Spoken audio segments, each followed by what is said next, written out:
in the United States. For more on this, I'm joined by Congressman Lance, a Republican from New Jersey. Congressman, good to see you. Thank you, as always, for joining me. Congressman, there has got to be a better way for us to deal with these children. We can take issue with their parents and why they're here, but nobody believes that children under 12 are making choices for themselves about immigrating to the United States. I agree with that, Ali, and that is why we should address the immigration issue, and that is one of several reasons why I have signed the discharge petition that is moving forward this week in Congress. As you know, we're almost at the place where the discharge petition will go into effect. What is that going to do, this discharge petition? The discharge petition says that we will bring to the floor 4 bills on the immigration issue, and they vary, the contents of those bills, but I want to make sure that we address this issue. The deadline is March, and we have passed that deadline, and now it's important to move forward. All right. So what do you see, if legislation does move forward, what do you see as the solution to this particular problem? People who come to the border, I mean, it's a fairly specific problem, our inability to properly address people who show up at our border. Our immigration, as you and I have discussed in the past, is a complicated matter with many facets to it. But this one in particular has even, got the attention of the UN Commissioner for Human Rights to say there's just something wrong with this.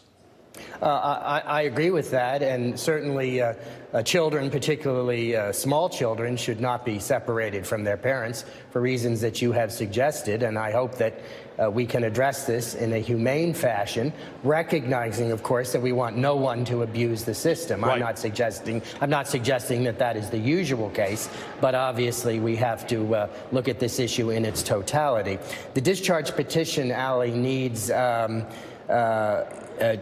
or 3 more Republicans. I believe there are 3 Democrats who have not yet signed it, and 2 of those Democrats have said they will. If all 3 Democrats sign it, that means the entire Democratic conference has signed it, and it would need 2 more Republicans. And if 2 of the Democrats sign it, then it would need 3 more Republicans. And as you know, our conference, the Republican conference, will be having a 2-hour meeting on the immigration issue on Thursday here on Capitol Hill. But we have seen this problem before, particularly with the DACA issue, in that Republicans really are of 2 minds on this, and that's fine. That's not a bad thing at all. But how do you find common ground to move forward on immigration? There does seem to be a little more unity on the Democratic side about what common ground looks like than on the Republican side. And I don't want to be critical of Republicans for having different views on immigration. That's the basis of our democracy, but it is preventing the furtherance of legislation. 4 bills that may come to the floor if the discharge petition is successful. I think the one most likely to pass, Ali, is the Hurd-Aguilar bill. Congressman Hurd is a Republican from Texas, Congressman Aguilar a Democrat from California, and it would address the DACA issue, and it would have greater border security, not the building of a wall, but greater border security. And of the 4 bills now in discussion, I think that is the one most likely to pass, and I personally am a co-sponsor of that bill. Congressman, always good to talk to you. Thank you for taking the time to join me. Thank you, Ali. It's always good to be with you. Congressman